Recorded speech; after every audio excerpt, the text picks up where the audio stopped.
Hello friends, అందరూ ఎలా ఉన్నారు? చలికాలం వచ్చేసింది. ఈ చల్లటి వాతావరణాన్ని మనం ఆస్వాదించినప్పటికీ మన ఆరోగ్యం విషయంలో చాలా జాగ్రత్తగా ఉండాలి. జలుబు, దగ్గు మరియు ఫ్లూ వంటి సమస్యలు ఈ సీజన్లో సర్వసాధారణం. అందుకే మన రోగ నిరోధక శక్తి అనగా ఇమ్యూనిటీని పెంపొందించుకోవాలి. కానీ మన ఆహారంలో కొన్ని పదార్థాలు ఉన్నాయి. వాటిని చలికాలంలో తీసుకుంటే ఆరోగ్యాన్ని దెబ్బతీసి జలుబును ఇంకా పెంచుతాయి. కావున చలికాలంలో తినకూడని 5 ముఖ్యమైన పదార్థాలు ఏమిటో ఈ వీడియోలో వివరంగా తెలుసుకుందాం పదండి. మొదటి లిస్టులో ఉండేది చల్లటి పానీయాలు మరియు ఫ్రిడ్జ్లో ఉంచిన ఆహారం. ఇది చాలా మంది చేసే సాధారణ పొరపాటు. అవును, ఐస్ క్రీంలు, కూల్ డ్రింక్స్ మరియు ఫ్రిడ్జ్లో పెట్టిన పండ్లు, జ్యూస్లు వంటివి చలికాలంలో పూర్తిగా మానేయాలి. ఎందుకంటే ఇవి గొంతును దెబ్బతీసి గొంతు నొప్పి మరియు కఫం పెరగడానికి దారితీస్తాయి. ముఖ్యంగా ఉదయం మరియు రాత్రిపూట చల్లటివి తీసుకోవడం వలన శరీరం యొక్క ఉష్ణోగ్రత మారి అనారోగ్యం పాలయ్యే ప్రమాదం ఉంటుంది. కాబట్టి అన్నిటిని సాధారణ లేదా కొద్దిగా వెచ్చగా ఉన్నప్పుడు మాత్రమే తీసుకోండి. ఇక రెండవ పదార్థం వచ్చేసి పెరుగు లేదా మజ్జిగ, ముఖ్యంగా రాత్రివేళ. పెరుగు మంచి ప్రోబయోటిక్ అయినప్పటికీ చలికాలంలో ముఖ్యంగా సూర్యాస్తమయం తర్వాత తీసుకోవడం వల్ల శ్లేష్మం ఉత్పత్తి పెరిగి ఛాతీ పట్టేసినట్లు అవుతుంది. దీని కారణంగా జలుబు మరియు సైనస్ సమస్యలు అధికమవుతాయి. మీరు పెరుగు తినాలనుకుంటే మధ్యాహ్నం భోజనంలో తినడం ఉత్తమం, కానీ రాత్రిపూట మాత్రం ఎక్కువగా పెరుగు తినకండి. పెరుగుకి బదులు వేడి పాలు లేదా పసుపు పాలు తీసుకోవడం ఎంతో మంచిది.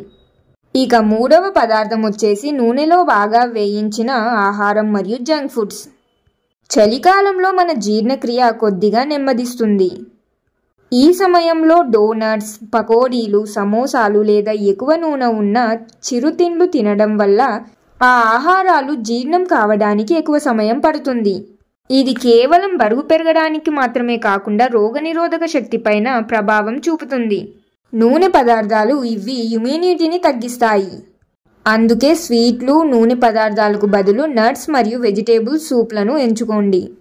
హెవీ ఫుడ్స్ తినడం వలన బద్ధకం పెరుగుతుంది. ఇది చలిలో వ్యాయామం చేయాలనే కోరికను తగ్గిస్తుంది. ఫలితంగా క్యాలరీలు పేరుకుపోయి బరువు త్వరగా పెరుగుతారు. ముఖ్యంగా అధిక కొవ్వు పదార్థాలు మన శరీరంలో కఫాన్ని ఉత్పత్తిని పెంచుతాయని కూడా చెబుతారు. ఇది జలుబు సమస్యను మరింత తీవ్రతం చేస్తుంది. అందుకే ఈ సీజన్లో నూనె పదార్థాలకు బదులు ఆరోగ్యకరమైన నట్స్, బాదం, వాల్నట్స్ లేదా వెచ్చని ఆహార పదార్థాలను తీసుకోవడం చాలా ఉత్తమం. నూనెతో చేసిన ఆహార పదార్థాలను తినాలి అని ఎక్కువగా అనిపించినప్పుడు ఎక్కువగా కాకుండా కొంచెం తినండి.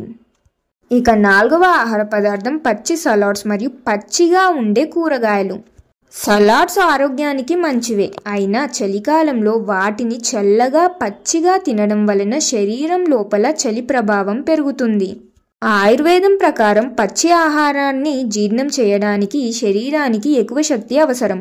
బదులుగా కూరగాయలను ఆవిరిపై ఉడికించి లేదా వేడి సూప్ల రూపంలో తీసుకోవడం వల్ల పోషకాలు సులభంగా అందుతాయి మరియు శరీరం వెచ్చగా ఉంటుంది. ఇక చివరిది 5వ ఆహార పదార్థం వచ్చేసి ఎక్కువగా చక్కెర కలిపిన ఆహారాలు. అవే చాక్లెట్లు, స్వీట్స్లు మరియు ప్రాసెస్ చేసిన అల్ప ఆహారాలు అనగా ప్రాసెస్డ్ స్నాక్స్.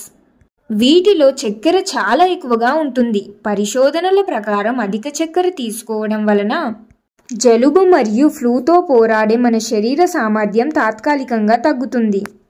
చక్కెర తెల్ల రక్త కణాల పనితీరును ప్రభావితం చేస్తుంది. కాబట్టి ఈ సీజన్లో రోగనిరోధక శక్తి బలంగా ఉండాలంటే చక్కెరను బాగా తగ్గించి దానికి బదులుగా బెల్లం లేదా తేనె వంటి సహజ తీపి పదార్థాలను కొద్దిగా తీసుకోండి.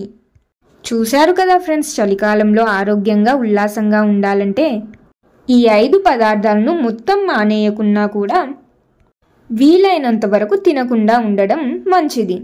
వాటికి బదులు వేడి పాలు, తాజా సూప్లు, టీలు మరియు నెయ్యి వంటి వెచ్చదనాన్ని ఇచ్చే ఆహారాలను తీసుకోండి. వీటిలో ఏమైనా ఎక్కువగా తినాలనిపిస్తే మాత్రం ఎప్పుడైనా ఒకసారి తినండి, ఎప్పుడు తినకండి. మరి చలికాలంలో ఏమేమి తినకూడదో చూశారు కదా ఫ్రెండ్స్. మరి ఈ వీడియో మీకు ఎలా అనిపించింది? మీకు ఈ వీడియో ఉపయోగకరంగా అనిపిస్తే దయచేసి కామెంట్స్లో మీ అభిప్రాయాన్ని తెలియజేయండి. మీకు ఇంకా ఏమైనా డౌట్స్ ఉంటే కూడా తెలియజేయండి. మరి ఈ వీడియో మీకు నచ్చితే లైక్ చేయండి, మీ ఫ్యామిలీ అండ్ ఫ్రెండ్స్ తోటి కూడా షేర్ చేయండి. మరిన్ని ఎన్నో మంచి వీడియోస్ కోసం ఇప్పుడే మన ఛానల్ని సబ్స్క్రైబ్ చేయండి. ఇంకొక మంచి వీడియోతో మళ్ళీ కలుద్దాం. ధన్యవాదాలు.